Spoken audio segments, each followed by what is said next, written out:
The rumble of the diesel engine was the only music I'd known for the past 36 hours. It was a deep, percussive heartbeat that vibrated up through the worn leather of my seat and into my bones. I was a part of this machine, an extension of its 18 years and 80,000 pounds. My name doesn't matter. Out here, on the endless black ribbon of American highway, I was just a rig, a number on a manifest, a pair of tired eyes reflecting the dashed white lines. This run was a standard Chicago to Milwaukee milk haul, but a closure on the I-94 had forced me onto the scenic route, US 31, which clung to the western edge of Lake Michigan like a frightened child to its mother's skirt. It was a clear, cold November night, the kind of cold that seeps through the glass and makes the cab feel like a fragile tin can hurtling through a void. I'd made this detour 100 times, but it never got easier. The road was a two-lane serpent, all blind curves and sudden, steep hills. To my right was darkness, the occasional cluster of lights from a sleeping town. To my left, just beyond a guardrail that looked more like a suggestion than a safety feature, was nothing. An absolute, consuming nothing. That was the lake. My schedule was shot. The delay on the interstate had cost me 4 hours, putting me on this lakeshore stretch deep in the witching hour, that lonely time between 2 a.m. and dawn when the world belongs to ghosts and truckers. My body ached with a familiar fatigue, a cocktail of muscle strain, cheap coffee, and the mental exhaustion of constant vigilance. The CB radio was silent, the usual chatter of other drivers having died out hours ago. I was utterly, profoundly alone, and in that solitude, the mind begins to play tricks on itself. I passed a sign, its reflective letters glowing in my high beams, Glenhaven -5 miles. I remembered stopping there once, years ago, for a piss break and a truly terrible cup of coffee. It was a tourist trap in the summer, but now, in the dead of night, it would be a ghost town. I adjusted my grip on the wheel, my knuckles cracking in the silence. The thermos at my feet was empty, the last of the coffee a bitter memory. All I had left was the goal: get to the Milwaukee depot, drop the trailer, find a truck stop, and sleep for 10 blessed hours. The moon was a thin, cold sliver, offering no light, only highlighting the vast, starless expanse of the sky. The lake, however, had a light of its own. A faint, phosphorescent glow seemed to emanate from the water, where it met the rocky shore far below. It was an eerie sight, something I'd noticed before but never paid much mind to. Scientists would probably blame it on algae or some such. Out here, alone, you learn not to question the little things. You just drive. My thoughts drifted to the load behind me. 45,000 pounds of milk. A simple, wholesome cargo. It felt absurd, carrying all that life-sustaining liquid in my metal tank, while just a few yards away lay an immense, ancient body of water that wanted nothing more than to swallow men like me whole. The Great Lakes are not like the ocean.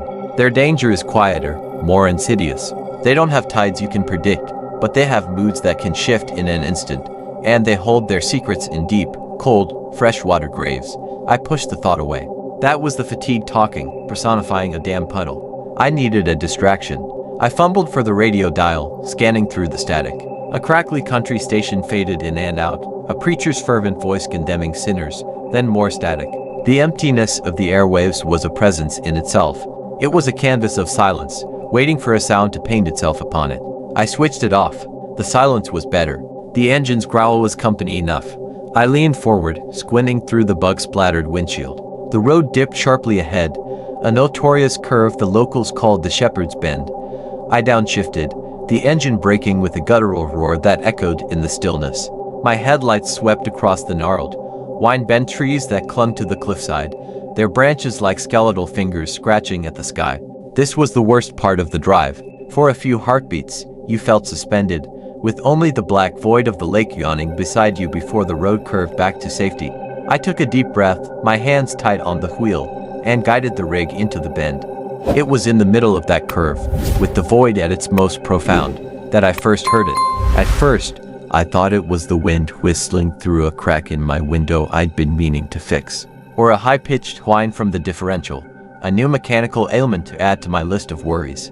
But I instinctively eased off the accelerator, my head cocked, listening. The sound didn't fade with the wind. It grew. It was a song. There are no words to properly describe it that wouldn't betray its reality. It was high and clear, a vocalization without lyrics, a melody that seemed to be woven from moonlight and sorrow. It was beautiful, so heartbreakingly beautiful that it made my chest ache. But beneath that beauty was a profound, bottomless sadness, a loneliness so vast it felt like its own kind of gravity. It was a sound that should not exist out here, in the middle of nowhere, in the dead of night. The song seemed to come from everywhere and nowhere at once. It vibrated in the glass of my windshield. It hummed in the metal of the door panels. But its source, I felt with a terrifying certainty, was the lake. It was a call from the water. My eyes, of their own volition, flicked to the side mirror. In its distorted, convex view, the black expanse of Lake Michigan seemed to pulse in time with the melody. The faint bioluminescence I'd noticed earlier now appeared to coalesce, forming shifting indistinct shapes just below the surface. A cold sweat broke out on my forehead. A chill that had nothing to do with the failing heater. This wasn't fatigue. This was too vivid, too external. My heart, which had been beating a slow, weary rhythm, was now a frantic drum against my ribs. I tried to rationalize it. A loon. Their calls could be haunting, but this was too complex, too melodic. Some kids with a radio on the beach. Impossible. There was no beach here, only sheer cliffs. And no radio signal could penetrate this stretch of coast. The melody wove itself around me, each note a silken thread. It wasn't loud, but it was impossibly clear, cutting through the diesel's roar as if it were a whisper in a silent room. It rose and fell, a lament for something lost, a plea for something unattainable. And the most terrifying part, the part that made my blood run cold, was that it felt personal. It felt as if it were being sung for me, and me alone. It was a siren's song, not of seduction, but of an immense, shared sorrow. My hands were slick on the steering wheel. I forced myself to focus on the road, on the yellow line, on the next 100 feet of asphalt. That was my job. That was my reality. Keep the shiny side up and the rubber side down. But the song was pulling at me, tugging at the edges of my consciousness. It promised an end to the loneliness. It promised an understanding of this deep, ancient sadness. It whispered, without words, "Come home." I shook my head, a sharp, violent motion. "Get a grip, old man," I muttered to myself. The sound of my own voice a strange, thin noise against the melody. "You're hearing things. You're tired." I reached for the CB mic, my hand trembling. "Breaker 19, this is anyone, come back." Only the hiss of empty static answered. The usual universe of truckers had vanished. I was in a bubble, a pocket dimension consisting of my rig, this cursed stretch of road, and that unearthly song. The curve was ending. The road was about to straighten out, leading me away from the cliff's edge and back into the relative safety of the wooded inland. A part of me screamed in relief. Get away, just get away from it. But another, deeper part of me, a part I didn't recognize, was filled with a desperate, aching regret. The song was fading slightly as I moved away from the bend, and the thought of losing it, of returning to the mundane silence of the cab, felt like a profound loss. I was leaving something beautiful and terrible behind. For the next 10 miles, the world felt muted, drained of color and sound. The engine's roar was just noise now, an irritating drone. The darkness outside the cab was flat and empty. The memory of the song was like a phantom limb. I could still feel its echo, a resonant ache in the center of my skull. My hands wouldn't stop shaking. I clenched them on the wheel until my fingers hurt. I tried to logic my way out of it. A hallucination. Sleep deprivation does strange things to the brain. I'd heard stories of drivers seeing things, from black dogs running across the road to entire cities glowing in the desert where none existed. This was my version. My mind, starved for stimulus and drowning in fatigue, had concocted auditory mirage. It was the only explanation that didn't lead to a place of sheer, pants-wetting terror. But the explanation felt hollow, a sheet of tissue paper trying to hold back a flood. The song had been too real. The emotion it carried was not my own. It had been imposed upon me, a foreign feeling of grief and longing injected directly into my veins. I could still feel its pull, a physical sensation, like a hook lodged deep in my sternum, and a line stretching back towards the lake. The farther I drove, the tighter that invisible line became. I passed a deserted roadside lookout, a small gravel patch overlooking the water. My foot, almost of its own accord, feathered the brake. What if I stopped? What if I just listened for a moment? The thought was insane, suicidal. But the curiosity was a gnawing rat in my gut. I needed to know. I needed to prove to myself that it had been a trick of the mind. If I stopped and heard nothing, I could laugh it off, blame it on the coffee, and finish my run. I didn't stop. I pressed the accelerator, pushing the rig harder. Cowardice, or survival instinct, I couldn't tell the difference anymore. The sign for a small town, Port Sandy, appeared ahead. A flicker of hope, civilization, streetlights, maybe even another soul. I could pull over, take a break, get my head straight. The town was just a blink-and-you-miss-it collection of houses, a closed gas station, and a marina with boats bobbing silently in the black water. It was just as dead as the wilderness, but the presence of human structures was a comfort. I slowed down, cruising through the single main street. My eyes scanned the shadows, looking for movement, for any sign of life. Nothing. The town was a still life painting. And then, as I passed the marina, I heard it again. Faint, but unmistakable. The song, it was different now. It wasn't a lament from a distance. It was closer, more intimate. It wove through the masts of the sailboats. It skimmed across the placid surface of the harbor. It was no longer just sad. It was beckoning. It felt like a hand on my shoulder, a gentle, persuasive pressure. You are not alone, it seemed to say. We are here. We understand your journey. Come, rest. The road is long and hard. The water is soft and eternal. The pull in my chest became a sharp, insistent tug. My eyes were drawn to the dark water of the marina. It looked so peaceful, so inviting. All the weariness of 1,000 hauls, of a lifetime of lonely miles, crashed down on me at once. What was I doing this for? Who was waiting for me at the end of any of these roads? No one. A profound sense of envy washed over me, but it wasn't my own. It was the envy of the singer. The thought popped into my head, fully formed, as if placed there. They envy us. The ones with roads. The dead, the drowned. They were chained to the deep, while I was free to roll on forever. But were they offering a trade?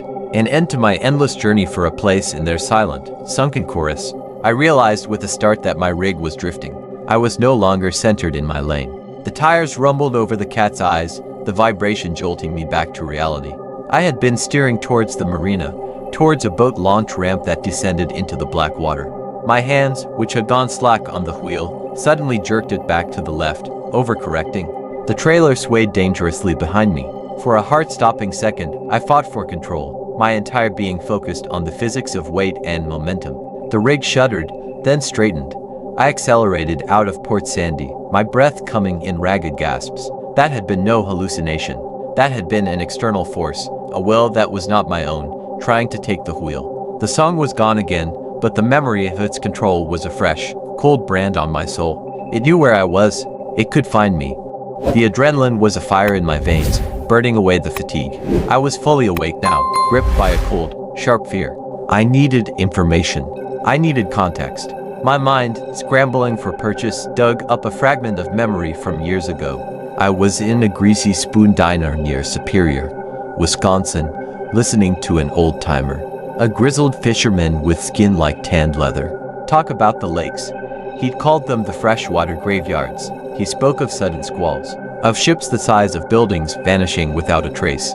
The Edmund Fitzgerald was the famous one, but there were hundreds, thousands more. And then he'd leaned in, his breath smelling of coffee and whiskey, and lowered his voice. But it ain't the storms that are the worst, he'd said. It's the quiet nights. The nights when the water is like glass. That's when you hear him. I'd laughed it off then. Bought him another coffee to keep the story going. He'd called them the Lakeinen, or some such name. The spirits of the drowned sailors. He said they weren't malevolent. Not exactly. They were just so desperately lonely, so consumed with envy for the living who could still feel the earth beneath their feet. They sing, the old man had whispered, his eyes distant. A song so pretty, it could pull the moon from the sky. They sing of home, but they forgot where home is. So they try to bring travelers down to their home, to keep them company in the deep, cold dark. I had dismissed it as local folklore, a campfire story to scare the tourists. Now, hurtling down this dark road with the taste of copper in my mouth, it was no longer a story. It was a field manual. The song wasn't just a sound. It was a weapon. It preyed on loneliness, on fatigue, on the deep, unspoken weariness that every long-haul driver carries with them like a second shadow. It offered a false solace, a final end to the journey. I checked my GPS. I was still an hour, maybe more, from Milwaukee. The route would continue to snake along the shoreline, offering dozens more points of contact with the water. More curves, more lookouts, more sleepy little towns with their marinas and boat launches. Each one was a potential ambush. The thing in the lake knew I was here. It had tasted my presence, felt the pull of my moving rig. It wouldn't let me go so easily. The rational part of my brain, the part that believed in mechanics and manifests and logbooks, was screaming that this was impossible. But the older, more primal part, The part that knew the feel of true darkness and understood the concept of a predator, knew better. This was a hunt, and I was the prey. The lake was my hunter, and its weapon was a sorrow so beautiful it could kill. I considered my options. I could pull over, park the rig right here on the shoulder, and wait for dawn. But the thought of sitting still, a stationary target in the silence, was even more terrifying. The song would come, and without the roar of the engine and the motion of the road to distract me, I'd be utterly defenseless. I had to keep moving. Motion was life. I downshifted as I approached a long, climbing grade.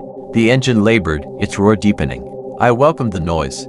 I rolled up the window, tight, even though it was freezing. I started talking to myself. Nonsense. Anything to fill the silence. Come on, you old bitch, you can make the hill. Just a little further. Gotta get this milk to the dairy. Gotta get paid. I was creating a wall of sound. A pathetic little fortress around my mind, hoping to keep the siren's call at bay. The GPS rerouted me, a cruel joke from whatever algorithm governed its electronic heart. A fresh closure ahead, it said, adding 30 minutes to my trip. The new route? It would take me back onto US 31, right past the very curve where it all began, the Shepherd's Bend. A cold dread, colder than the night air, settled in my stomach. No, not there. Anywhere but there. I thought about ignoring it, pushing through the closure, but the risk of a ticket or getting my rig stuck was too great. I was trapped. The lake, or the thing that lived in it, was hurting me. It was guiding me back to the place where I was most vulnerable, where the cliff was highest and the water was deepest. As I turned the rig back towards the shoreline, the first notes began to filter through my pathetic defenses. They were soft at first, tentative, like someone testing the strings of a forgotten instrument. I turned the radio on, blasting a static hiss, then a screaming heavy metal station I found from God knows where. The distorted guitars and pounding drums were a welcome assault. I cranked the volume until the speakers distorted, until the vibration was a physical force in the cab. It was no use. The song didn't fight the music. It wove through it. It slithered between the crashing cymbals and threaded itself through the guttural vocals. It was a duet now, a horrific harmony between man's noise and nature's. Something else. The beauty of it was becoming oppressive, a weight on my eyelids, a soft pressure in my ears promising endless sleep. The signs for the Shepherd's Bend appeared. My heart was a frantic bird beating against its cage. My palms were so wet I feared I'd lose my grip on the wheel. The metal of the rig began to hum, resonating with the frequency of the song. It was no longer outside. It was inside the cab with me, inside my head. The pull was immense, a physical force trying to drag the entire 18-wheeler towards the edge. Just let go, the song whispered in a voice that was made of water and memory. The road is endless. Your tires are worn. Your back is sore. Your soul is tired. Here, there is no schedule, no manifest, no lonely motel rooms. Only peace, only us. Tears streamed down my face. They weren't tears of fear, though I was terrified. They were tears of recognition. The song understood me. It knew the exact weight of the loneliness I carried. It knew the hollow feeling of watching the world go by through a windshield. It promised an end to it all. It was the most seductive thing I had ever experienced. My hands on the wheel began to relax. My foot, hovering over the brake, began to ease toward the accelerator. Why fight it? Why keep fighting this losing battle against the miles? It would be so easy. A quick, sharp turn.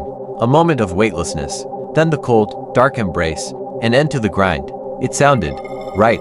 It sounded like coming home. The rig drifted towards the left-hand lane, towards the crumbling edge and the low, inadequate guardrail. The song swelled to a crescendo, a chorus of 1,000 drowned voices, all singing in perfect, heartbreaking harmony. They were welcoming me. I was one of them, a traveler with no road left to travel. My eyes closed. I surrendered.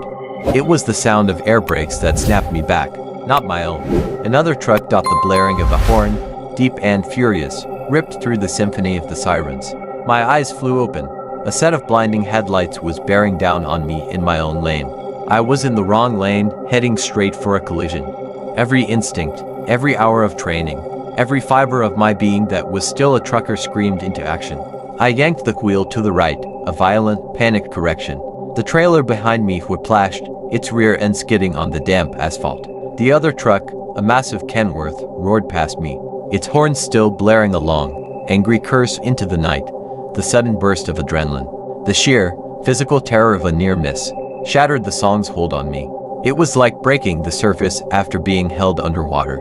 I gasped, sucking in air. The Kenworth's taillights shrank in my mirrors, a fleeting beacon of the real, the mundane, the world of men and machines I had almost abandoned. But the song was still there. It was furious now. The beautiful sadness was gone, replaced by a screeching, dissonant rage. The gentle pull became a violent yank. The rig, already unstable from my sharp correction, was thrown towards the edge. The right side tires left the pavement, chewing through gravel and dirt. I was going over. I didn't think. I fought. I wrestled with the wheel, not with my hands, but with my entire body, my soul. This wasn't just about staying on the road anymore. It was a battle for my very existence. No. I roared, a raw, guttural sound that was torn from the deepest part of me. It was a rejection of the water, of the silence, of the eternal, envious dead. It was an affirmation of the road, of the grind, of the goddamn miserable, beautiful, lonely life I had. I cranked the wheel left, then right, counter-steering against the sway of the trailer, dancing on the very edge of the abyss. The guardrail was right beside me, screeching as the side of my trailer gouged a long, silver scar into its paint. Sparks flew, a brilliant, man-made fireworks display against the oppressive darkness. For 3 eternal seconds, the outcome hung in the balance. The rig leaned, its center of gravity teetering over the void. I could feel the immense weight of the milk in the tank, trying to follow the call of the deep. Then, with a final, shuddering groan of protest, the tires found purchase. The rig lurched back onto the pavement, straightening out. I accelerated. I didn't look back. I didn't dare. I just pushed the pedal to the floor, demanding every ounce of power from the screaming engine. I had to get away from that curve. The song followed me for a half-mile, a fading wail of impotent fury, and then it was gone. Cut off, as if I'd passed through an invisible barrier. The only sound was the ragged howl of my engine and the frantic beating of my heart. I didn't stop shaking until I saw the first lights of Milwaukee glowing on the horizon, a dirty orange smear against the sky. It was the most beautiful thing I had ever seen. The sprawl of the city, the hum of the interstate, the other cars on the road, it was all a glorious, chaotic symphony of life. I had never been so happy to see traffic. I delivered the load. I parked the rig. I signed the paperwork. My hands were still trembling. The dispatcher made a joke about me looking like I'd seen a ghost. I just stared at him until his smile faded and he looked away. I didn't say a word. What could I say? I found a truck stop and slept for 14 hours straight.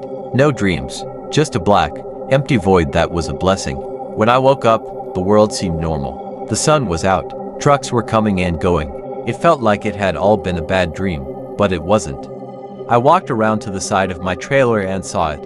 A long, deep gouge in the aluminum, flecked with silver paint from the guardrail. A permanent scar, proof. I ran my fingers over the torn metal. It was cold and real. I still drive.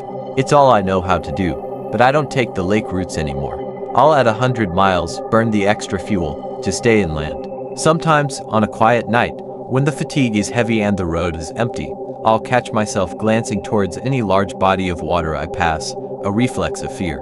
And I'll hear, not a song, but the memory of one. A faint echo of that beautiful, terrible sadness. They're still out there. The ones with no roads. The envious dead. They're always singing, waiting for a lonely traveler, a tired soul, to listen just a little too closely. I got away. But I know, with a certainty that chills me to this day, that I left a part of myself on that cliffside.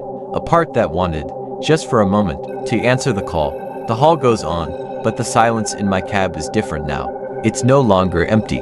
It's filled with the memory of a song, and the knowledge that some roads, once you've almost left them, you can never truly travel the same way again.